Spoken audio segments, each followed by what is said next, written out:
사랑하는 성도 여러분, 12월 20일 수요일 아침입니다. 하나님의 은혜와 평강이 함께하기를 축복합니다. 좋아요, 구독 꼭 눌러주세요. 우리 천만 성도 큐티하는 그날까지 함께 달려가도록 하겠습니다. 오늘 우리에게 주시는 하나님의 말씀은 잠언서 27장 13절에서 27절까지의 말씀인데요. 우리 13절의 말씀과 14절의 말씀 같이 읽도록 하겠습니다. 타인을 위하여 보정선자의 옷을 취하라. 외인들을 위하여 보정선자는 그의 몸을 볼모 잡을지니라. 이른 아침에 큰 소리로 자기 이웃을 축복하면 도리어 저주같이 여기게 되리라. 아멘. 이웃과 더불어서 살아가는 사람들, 우리 공간과 시간과 인간, 공통점은 이 사이간이라는 것이 공통점이라고 부르죠. 그래서 이 사이, 모든 사람과 사람 사이의 이 관계가 굉장히 중요한데요. 우리가 살아가는 인생의 성공적인 그 태도 중에 하나가 인간과 인간 간의 그 사이에서 일어난 일들에 대해서 어떤 태도를 가지고 대하느냐는 우리의 삶을 성공적으로 또 빛나게 또 좋은 관계를 그대로 유지하는 그런 큰 힘이 되기도 합니다. 오늘 본문 말씀에서 우리가 인간의 관계에 있어 가지고 가져야 할 태도, 그리고 제거해야 할 부분, 제어하고 절제해야 할 부분, 그리고 더욱더 그것을 성장을 위하여서 북돋워야 할 부분들을 구별해서 우리에게 말해주고 있습니다. 먼저 우리가 제거하고 제어해야 할 부분을 소개하고 있는데요. 보정에 대한 이야기입니다. 그래서 어떤 사람이 모르는 사람을 보정할 때는 그 사람의 그 옷을 보정물로 취하고, 또 보정선사란 말이죠. 또 어떤 사람이 외인들을 위하여 보정선자는 그 몸을 볼모로 잡아라 그랬어요. 그 함부로 보정 쓰지 말아라, 이런 의미죠. 언제 보정물로 떼일 수 있잖아요. 그죠? 그래서 되도록이면 보정을 쓰지 말고 지혜롭게 그 일들을 감당해라. 그리고 남을 축복해 준다고 아침에 큰 소리로 축복합니다 이렇게 이야기하면 그 사람에게 오히려 저주로 들릴 수 있다라는 거죠. 때에 걸맞는 말을 해야 한다는 겁니다. 다 축복이라고 해서 다 축복이 아니잖아요. 예수님을 전가한다고 해서 소리만 지른다고 예수 전다 불신지역 이렇게만 외친다고 해서 그것이 복음의 메시지라고 말할 수 있는 건 아니잖아요. 지혜롭게 상황에 맞게끔 말을 할 때에 그게 바로 그 언쟁반의 검사가가 되는 것이지요.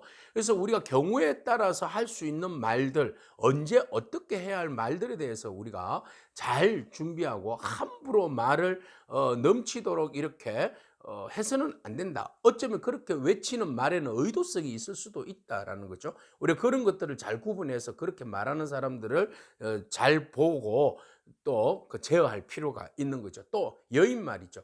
여인이 다투는 여자, 집안에서 다투는 여자는 마치 뭐와 같다고 비유하는가 하면은 비 오는 날 그 떨어지는 빗방울, 천정에서 떨어지는 물방울과 같다 이렇게 말합니다.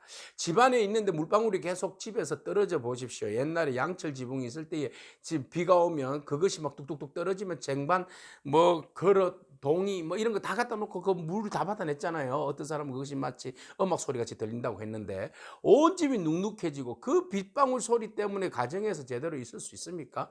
집안에서 여인이 계속 잔소리를 하고 막 험담을 하고 다투는 소리를 하면 그 집이라는 곳이 쉬러 가는 곳이잖아요. 그죠? 평안이 있는 곳이잖아요. 참지 못해서 뛰쳐나갑니다. 사람이 집에 들어오지 않습니다. 예, 왜 집에 안 들어오는지 이유들을 여러분 한번 생각해 보세요. 예, 가정이 평안하고 예, 좋은 말과 격려의 말을 해주면 밖에 나갔던 사람들도 집안에 들어와서 위로를 받는 거죠. 자, 이런 부분에 대해서 절제하지 못하고 계속 잔소리하는 사람은 마치 뭐와 같은가 하면 바람을 제어할 수 있습니까? 바람을 제어하지 못하죠. 바람을 제어하는 것 같고 오른손으로 기름을 움켜 잡는 것 같다. 잡을 수 있습니까? 쭉 미끄러지잖아요. 그러니까 이 다투는 여인들은 어떻게 걷잡을 수가 없다, 제어할 수가 없는 거예요. 그죠? 이런 사람들을 피해야 한다라는 것이지요. 자, 그러면서 우리가 살아갈 동안에 이런 그 보정이라든지, 그리고 또 함부로 경우에 맞지 않는 말들을 하는 사람이라든지 다투기를 좋아하는 사람들, 이런 것들은, 이런 일들에 대해서는 우리가 조금 제어하고 불필요한 행동들을 좀 피할 필요가 있다라는 겁니다. 그리고 그다음 우리에게 우리의 신앙과 삶의 어떤 빛을 나게 하는 사람, 성장을 주는 사람 있어요. 바로 보세요. 좋은 친구들요. 철이 철을 날카롭게 하는 것 같이 사람이 그의 친구의 얼굴을 빛나게 한다. 철과 철이 부딪히면 상처를 주는 사람도 있잖아요.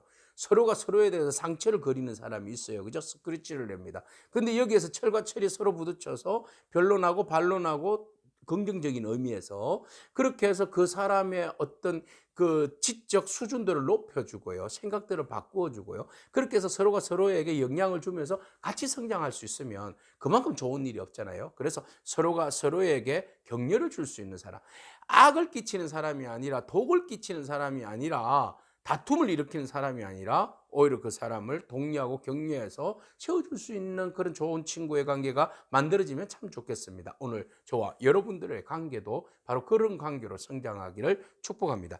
자, 무화과 나무를 지키는 자는 그 과실을 먹고 자기 주인에게 시중드는 자는 영화를 얻는다. 무화과 나무의 열매가 천태만상이잖아요. 잘 가꾸면 극상품을 만들어내요. 그건 아무 때나 그냥 던져 놓으면 그냥 얄궂은 그냥 열매, 쓰레기 같은 열매만 맺게 돼 있죠. 그처럼 우리의 인생도 우리의 삶도 나무의 열매를 가꾸듯이 우리의 인품도 성품도 그렇게 성장시키고 또 그렇게 부지런함으로 최선을 다할 때에 비로소 시중드는 자가 영화를 얻듯이 주인에게 인정받고 말이죠. 사람들에게 인정받고 모든 사람들에게 기감이 되는 그런 삶을 누릴 수 있습니다. 그래서 주어진 일들에 대해서 최선을 다하는 사람.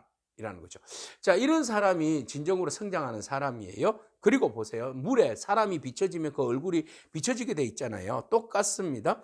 예, 사람의 마음도 서로 비춰준다. 서로가 서로를 보면서 그 사람의 마음이 드러나게 돼 있어요. 상대방 말하면 그 사람의 마음이 비춰지고 그 사람 통해서 나를 볼 수 있게 되고 말이죠. 그러니까 좋은 비춰진다는 것은 내 마음속에 있는 것들이 바깥으로 드러나는 거잖아요. 그죠? 그래서 우리가 좋은 마음, 좋은 생각, 성령 안에서 가져지고 다져지고 만들어진 말들과 행동들이 다른 사람들에게 비춰줌으로 좋은 영향력을 끼칠 수 있는 그런 저와 여러분이기를 축복합니다. 서울과 아비도는요 만족이 없어요. 처음부터 창조 이후로 이것은 거의 끊임없이 만족하면서 끊임없이 빨아들이는 힘이잖아요. 그죠? 그런데 보세요. 사람의 눈도 만족함이 없느니라. 탐욕에 물들어져 있는 눈은요 계속해서 모든 것들을 빨아들이는 그런 욕심의 마음들이 있는 거죠. 이런 마음들을 우리가 절제할 필요가 있어요. 그래서 도가니로 은을, 풀무로 금을, 칭찬으로 사람을 단련한다. 이런 것들이 단련됨으로써 불순물들이 제거지고요. 그리고 그 사람의 됨됨이를 알 수 있잖아요. 그래서 여러분 웬만하면 비난하고 비판하고 다투기보다는 생각 없는 말들로 사람의 마음을 상처를 주거나 그렇게 하기보다는 덕스러운 말, 생명력 있는 말, 그 사람을 세워주는 말들로 인하여서 칭찬으로 인해서 그 사람의 이름을, 그 사람의 삶을 더욱 빛나게 하는 그런 저와 여러분이기를 축복합니다. 자, 그 다음에 이제 그 생활에 있어서 우리가 어떤 생활의 태도를 가지느냐에 따라서 그 생활 삶의 자리가 더욱더 우리에게 좋은 선한 영향력을 줄 수 있는 그런 태도를 이야기하는데요. 먼저 미련한 자는 곡물과 함께 절구에 넣고 공의로 찧을지라도 그 미련함을 벗겨내지 못한다. 미련한 자는 아무리 바꾸려고 해도 뭐 공의로 찧어서 빠도 미련한 사람은 그대로 미련으로 남는다. 지혜로운 사람 보세요. 어떤 삶을 사는가. 양떼를 키웁니다. 그래서 형편을 보아서 부지런하게 보살펴요. 소떼를 키웁니다. 소떼들에게도 자기의 정성스럽게 마음을 두는 거예요. 그래서 일반적으로 우리가 가지는 재물들은 이따가도 사라지잖아요. 그런데 잘 보살피면 양떼가 결국은 젖을 내고 소떼가 송아지를 내고 그것이 우리의 재산이 되고 먹거리가 되고 우리의 삶의 어떤 경제적인 그 기반이 되는 거잖아요. 그러니까 우리가 가지고 있는 재산의 그 기본적인 베이스들을 잘 지키고 가꾸고 잘 보존하는 그런 힘들이 필요한데요. 풀을 벤 후에 새로운 움이 돋잖아요. 산에서 꼴을 거둘 것이니라. 왜? 이 소들이 먹잖아요. 그죠?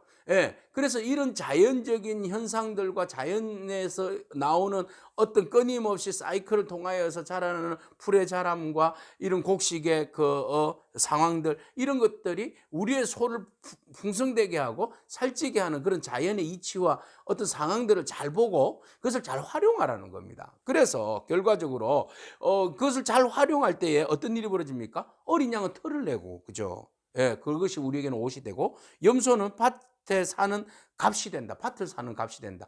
염소가 밭에서 일하고 꼴을 뜯고 먹고 거기서 새끼를 놓고 말이죠. 젖을 놓고 말이죠. 또 때로는 어떤 농작물의 그 노동의 힘이 되어주고 말이죠. 이렇게 함으로써 생산을 또 더 배가를 일으키는 자연의 어떤 사이클의 섭리에 따라서 더욱더 더 풍성한 결실을 거두게 하는 그런 원동력이 되는 것들이죠. 이런 것들에 대해서 우리가 잘 보살피고 잘 가꾸고 잘 보존할 필요가 있다라는 겁니다. 소, 염소, 양, 밭, 그리고 무화과나무 이런 것들 말이죠. 우리의 자산에 우리의 삶을 윤택하게 하는 그 기본 베이스를 귀하게 여길 필요가 있습니다. 그래서 염소에 져서 넉넉하여 너와 내 집에 음식이 되며 내 여종에 먹을 것이 되느니라. 온 식구, 우리 식구뿐만 아니라 온 여종까지도, 온 식구들까지도 먹거리가 되는 그런 축복이 된다라는 겁니다. 자, 우리에게 있는 것들이 자산입니다. 여러분들이 가지고 있는 이 믿음이 또 우리의 자산입니다. 신앙이 자산입니다. 여러분들이 가지고 있는 그 옆에서 관계를 맺고 있는 사람들이 자산입니다.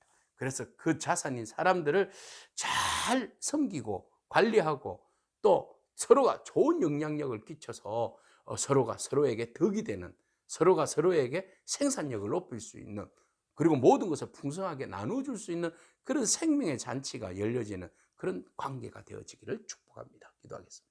하나님 감사합니다. 친구를 빛나게 하고 양떼를 보살피는 삶이 얼마나 복된 삶인지를 보게 됩니다. 이 모든 것들이 관계를 통하여서 이루어지는 그런 아름다운 수학인 줄로 믿습니다. 우리가 모든 사람들에게 덕을 끼칠 수 있고 좋은 선한 영향력을 끼칠 수 있는 삶으로 주님 인도하여 주시옵소서. 무엇보다도 하나님과 우리와의 관계를 주님 잘 맺을 수 있도록 우리의 믿음을 강건하게 하여 주셔서 우리가 오직 주의 말씀에 순종함으로 우리의 삶을 통하여서 선한 열매를 맺게 하시고 또 우리의 마음속에 있는 것들이 겉으로 드러나는 그 마음의 표현이 말과 행동으로 드러날 테인데 많은 사람들에게 좋은 영향력으로 끼칠 수 있는 그런 복된 삶을 누릴 수 있도록 주님께서 축복하여 주옵소서. 참 지혜가 주의 말씀에 있음을 바라보고 믿음으로 순종하며 나가는 저희 되게 하옵소서. 예수님의 귀하신 이름으로 기도합니다. 아멘. 오늘도 믿음으로 승리하길 축복합니다. 아멘.